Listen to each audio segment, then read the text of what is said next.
NCERT polity class 11th chapter first political theory and introduction.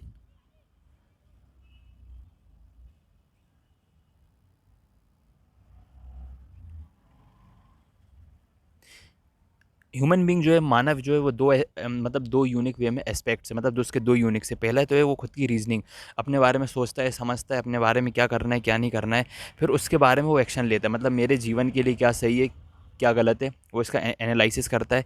एक aspect है उसकी reasoning, दूसरा एस्पेक्ट है उसका एक्शन। उसके पास कैपेसिटी है भाषा की, कम्युनिकेशन की, जिससे वो एक दूसरे से बात कर सकते हैं। ह्यूमन बीइंग मतलब जो मानव है वो ऐसे ही एकमात्र स्पेशीज है, मतलब जितने भी सारे जानवर हैं वो अपने भावनाओं को एक्सप्रेस नहीं कर सकते, सिर्फ इंसान ही है जो अपनी भावनाओं को एक्सप्रेस कर सकता है और अपने आइडिया को, अपने थॉट्स को एक दूसरे के साथ शेयर कर सकते हैं।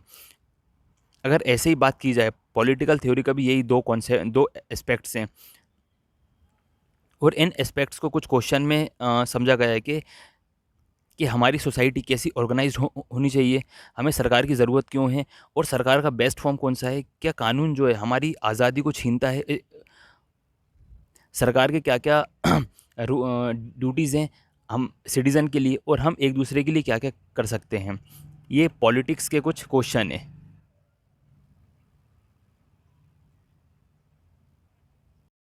पॉलिटिकल थ्योरी उन सारे सवालों का जवाब है कि फ्रीडम क्या है, इक्वलिटी क्या है, और जस्टिस क्या है, न्यायपालिका क्या है। ये मीनिंग और उसके जो इम्पोर्टेंस है उसके उसके सारे कॉन्सेप्ट को क्लियर करती है, उसकी डेफिनेशन को बताती है, पॉलिटिकल थिंकर के पास्ट और प्रेजेंट के इवेंट को। उन सारे पॉलिटिकल थ्योरी उन सारे इंस्टीट्यूशन की जांच करती है, जैसे स्कूल हो गए, शॉप हो गए, बसेस हो गए।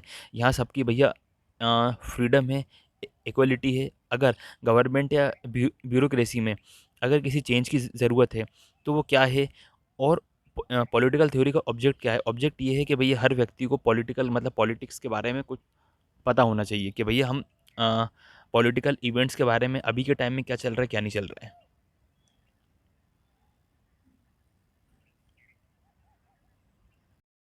इस चैप्टर में हम देखेंगे कि पॉलिटिक्स क्या है उसको समझेंगे, और पॉलिटिक्स हमें क्यों पढ़नी चाहिए।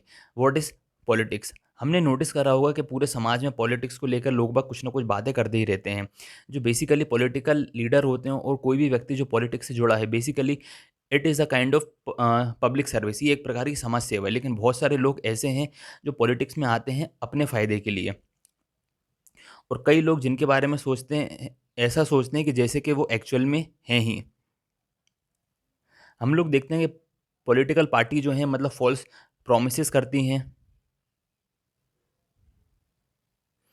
किसी प्रकार के किसी प्रकार का धोखाधड़ी या किसी प्रकार का क्राइम, दंगे फसाद। तो बेसिकली इस पार्टी को अपन स्कैम बोलते हैं, मतलब यार ये गलत व्यक्ति, ये पार्टी गलत है। और कई बार ऐसा होता है, और पॉलिटिक्स जो वर्ड है वो इतना आम हो गया है कि कोई व्यक्ति अगर अपने फ़ायदे के लिए कुछ करता है, मतलब कुछ जोड़ तोड़ मेहनत मेहनत करता है, तो हम कहते हैं कि यार ये पॉलिटिक्स कर रहा है। कुछ एक एग्जांपल दिए हुए है कि कोई क्रिकेटर है, जैसे वो टीम में अच्छा नहीं खेल रहा है, तो वो टीम में बने रहने के लिए किसी न किसी प्रकार की मेहनत करता रहता है, कि जो सिलेक्टर्स हैं उनको भैया मिठाई, दिवाली के दिन मिठाई दिया है, या कुछ प्रसाद दिया, उनके बच्चों के लिए गिफ्ट ले गए, तो इस प्रकार की कुछ ना कुछ मेहनत करता रहता है।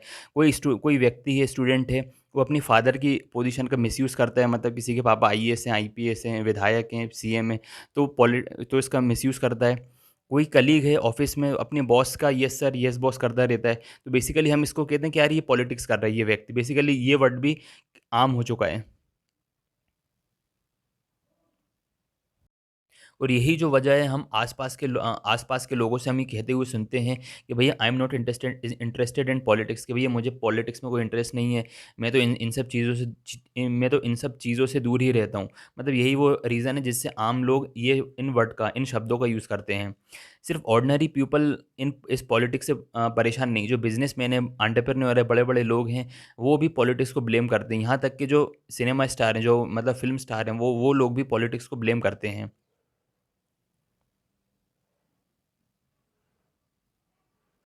तो इस प्रकार के जो मतभेद हैं, इससे आम जो व्यक्ति है, इससे मतलब एक कन्फ्यूज़न क्रिएट होती है कि भैया इंसान को दूर रहना चाहिए इन सब पॉलिटिक्स से। अगर पॉलिटिक्स वाक़ई में इतनी ज़रूरी देश चलाने के लिए, तो क्या हमें पॉलिटिक्स में इन्वॉल्व इन्वॉल्व होना चाहिए। मतलब आम व्यक्ति इस कन्क्लूज़न में रहता है कि भैया पॉलिटिक्स से जुड़ें या पॉलिटिक्स से दूर रहें।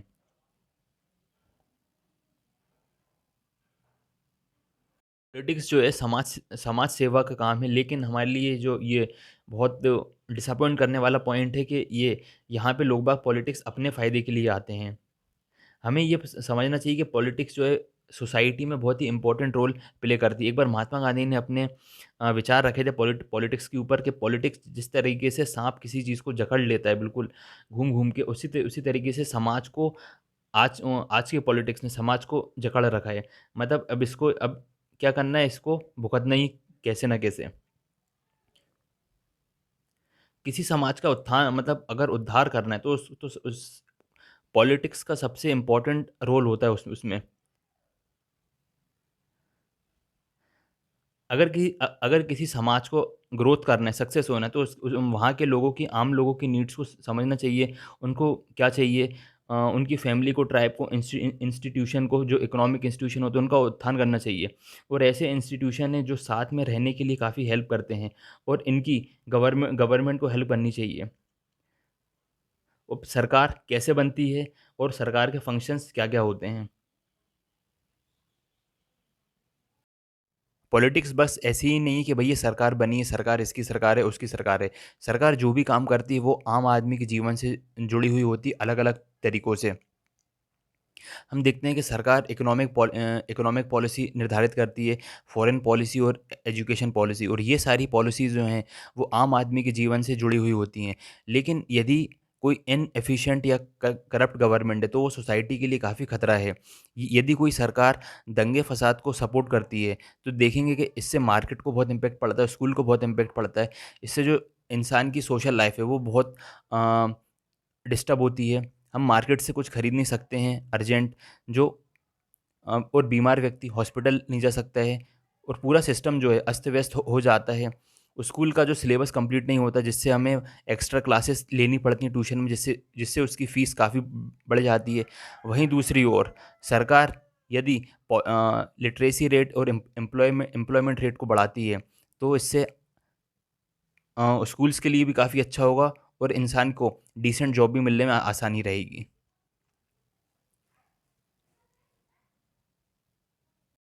गवर्नमेंट जो भी एक्शन करती है, जो भी पॉलिसी लाती है, वो हमारे जीवन से जुड़ी हुई होती है, और हम लोग एसोसिएशन बनाते हैं और ऑर्गेनाइजेशन बनाती हैं। हम नेगोशिएट करते हैं, मतलब उनके लिए काम करते हैं जो गवर्नमेंट पॉलिसी, मतलब गवर्नमेंट के जो गोल्स हैं उसको हासिल करने के लिए। मतलब सरकार जो पॉलिसीज़ लाती है वो हमारे लिए ही लाती है। जब हमें सरकार की कोई पॉलिसी पसंद नहीं आती, हम किसी पॉलिसी से डिसएग्री होते हैं, तो हम उसका प्रोटेस्ट करते हैं और उसको चेंज करने के लिए सरकार को अपना प्रस्ताव देते हैं। हमारे जो रिप्रेजेंटेटिव है, मतलब हमारी जो सरकार है, हम उनसे क्वेश्चन भी करने के राइट्स हैं करप्शन के बारे में कि भई ये करप्शन बढ़ा है या घटा है? क्या करप्शन को पूरा जड़ से ख़त्म किया जा सकता है? क्या किसी स्पेसिफ़िक ग्रुप है उसके लिए क्या रिज़र्वेशन है, और क्यों कोई पार्टी जीतती है? तो इस टाइप के जो क्वेश्चन्स हैं, हम करते हैं ताकि हम अपने आने वाले टाइम को और कैसे बेटर कर सकते हैं।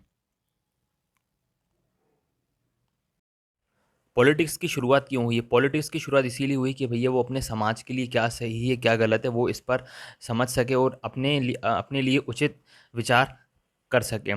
कई सारे जो थॉट्स हैं वो कई सारे लोग बाग हैं वो पॉलिटिक्स से रिलेटेड अपने थॉट रखते हैं, इसीलिए जो डिसीज़न है कई सारे कलेक्टिव हैं। मतलब कई सारे बहुत ज़्यादा डिसीज़न्स होते हैं हर व्यक्ति के।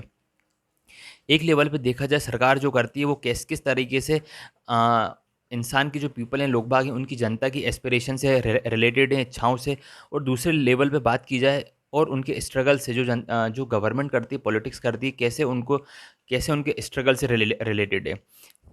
हम देखते हैं आज लोग बाग बात करते हैं पॉलिटिक्स के बारे में, नेगोशिएट करते हैं, कलेक्टिव एक्टिविटी करते हैं। अगर किसी सोशल डेवलपमेंट को प्रमोट करते हैं, तो हम इस बेसिस पे कह सकते हैं कि भैया जो अभी का जो व्यक्ति हैं वो पॉलिटिक्स में इंटरेस्ट ले रहे हैं और पॉलिटिक्स को समझ रहे हैं।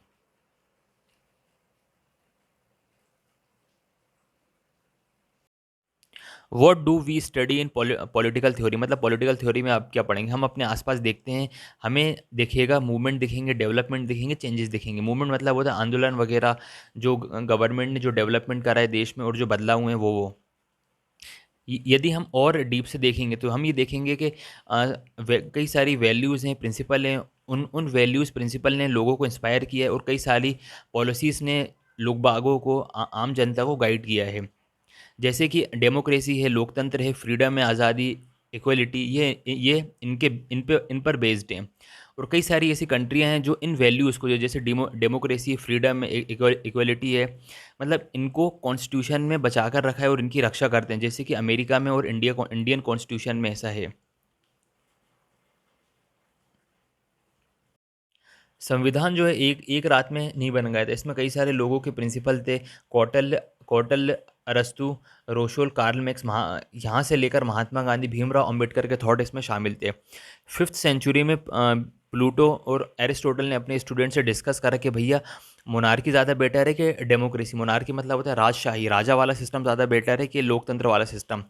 मॉडर्न टाइम में एक ऐसे व्यक्ति थे, उन्होंने फ्रीडम को एज बताया गया है कि भैया आज़ादी जो है वो इंसान का फंडामेंटल राइट है। और कार्ल मैक्स ने इसमें एक और बात ऐड करी कि भैया आज़ादी तो ठीक है, उसके साथ इंसान को इक्वलिटी भी मिलनी चाहिए आज़ादी के साथ साथ।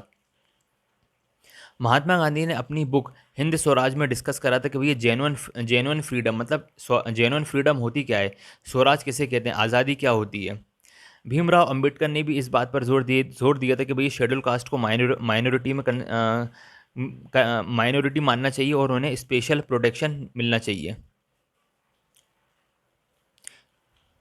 और ऐसे ही और यही आइडिया थे आगे चलकर प्रिम्बल के रूप में कॉन्स्टिट्यूशन में शामिल हुए। और कॉन्स्टिट्यूशन में अब अनटचेबिलिटी को, जो छुआछूत है, उसे अबॉलिश किया गया और गांधी जी के प्रिंसिपल को भी कॉन्स्टिट्यूशन में शामिल किया गया था।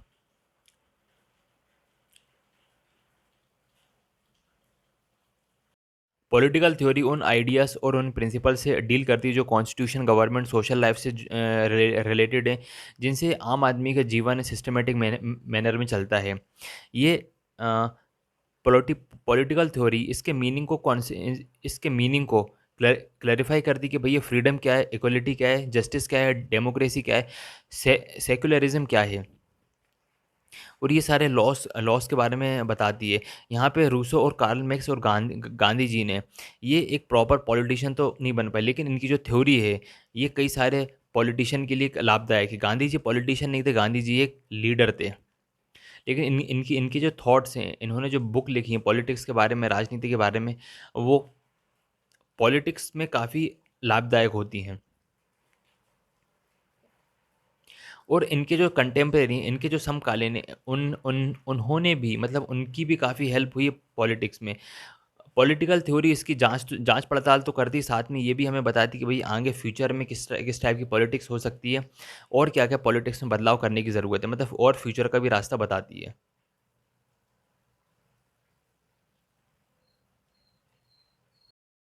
क्या ये सब जो है रिलेवेंट है? अभी ऑलरेडी हमने इंडिया में, क्या हमने फ्रीडम और डेमोक्रेसी अचीव नहीं कर ली? क्या इंडिया में इंडिपेंडेंस नहीं है? लेकिन अभी भी फ्रीडम और इक्वलिटी के मुद्दे इंडिया में उठते रहते हैं। फ्रीडम, इक्वलिटी, डेमोक्रेसी के मुद्दे अलग-अलग जगहों पर अलग-अलग तरीके से किसी न किसी प्रकार से उठते रहते हैं। फॉर एग्ज़ाम्पल, पॉलिटिकल नज़रिए से देखा जाए तो हर व्यक्ति बराबर है समान तौर पे, लेकिन कहीं-कहीं पर इकोनॉमिकल और सोशल डिफरेंसेस हैं। कभी-कभी किसी व्यक्ति को जाति के नाम पर भी बहुत सारा शोषण उसको फेस करना पड़ता है सोसाइटी के अगेंस्ट। और कुछ-कुछ लोग इतने कैपेबल हैं कि किसी-किसी को सोसाइटी प्रिविलेज इतना ज़्यादा मिला है। प्रिविलेज मतलब बहुत ज़्यादा इम्पोर्टेंस मिलना, मतलब इतना ज़्यादा मिला है, किसी के पास इतने एबल हैं अपने गोल को अचीव करने के लिए, बहुत आसान है। लेकिन वहीं कुछ लोग, दूसरे लोग हैं, इनके लिए स्कूल की एजुकेशन पाना भी बड़ा मुश्किल है। तो उनके लिए फ्रीडम जैसा शब्द, मतलब फ्रीडम उनकी अभी एक्चुअल में फ्रीडम उन उन लोगों के लिए काफ़ी दूर है।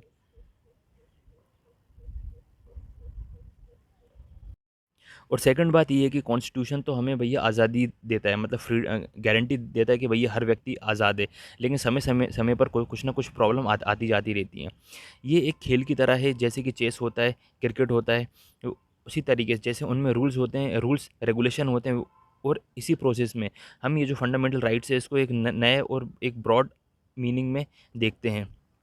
जैसे कि फंडामेंटल राइट्स है, समय-समय के साथ इसका अ, इंटरप्रेटेड मतलब उसमें कॉन्स्टिट्यूशन अमेंडमेंट वगैरह होते रहते हैं समय-समय पर ज़रूरत के हिसाब से। जैसे कि कोर्ट ने राइट टू लाइफ को राइट टू लाइवलीहुड के साथ लिंक करा है और उसी के साथ हमें राइट टू इन्फॉर्मेशन का भी अधिकार मिलता है। सोसाइटी जैसे समय-समय के साथ जो-जो ज़रूरत होती है सोसाइटी मतलब जो पॉलिसीज़ हैं वो चेंज होती रहती हैं। जैसे कि फंडामेंटल राइट्स में समय-समय के साथ कॉन्स्टिट्यूशन अमेंडमेंट हुए हैं और इसी तरीके से गवर्नमेंट और जुडिशरी सिस्टम में वो भी इसीलिए बनाई गई है ताकि जो समय-समय पर प्रॉब्लम आए उससे उससे ये लोग डील करें आम आदमी की लाइफ़ को ईज़ी करने के लिए।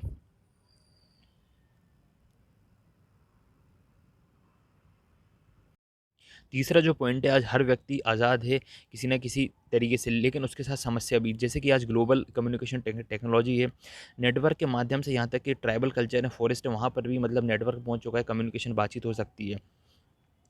इससे ये तो फ़ायदा हुआ है लेकिन इससे टेररिज्म और क्रिमिनल एक्टिविटी भी बढ़ी है। आज आज जैसे कि इंटरनेट के माध्यम से जैसे हम सामान खरीद सकते हैं, बेच सकते हैं, लेकिन उसमें मुद्दा ये है कि गवर्नमेंट उसको कितना ज़्यादा कंट्रोल कर सकती है और ये कितना ज़्यादा सेफ़ है इंसान के लिए। मतलब इसमें इंसान की प्राइवेसी कितनी है और ये कहाँ तक हमें ये डिसाइड करना पड़ेगा कि इंटरनेट में एक इंसान की जो फ्रीडम है वो कहाँ तक है, किस लेवल तक है और एक क्या कोई व्यक्ति अपने सामान का प्रचार के कहीं अनजान ईमेल में भेज सकता है क्या? क्या किसी सरकार किसी किसी दूसरे व्यक्ति का ईमेल पढ़ सकती है क्या? तो इस टाइप के और सारे क्वेश्चन हैं जो रिलेवेंट हैं कि हमें कितनी आज़ादी है, चाहे वो इंटरनेट के माध्यम से हो, चाहे वो बिना विदाउट इंटरनेट के माध्यम से हो।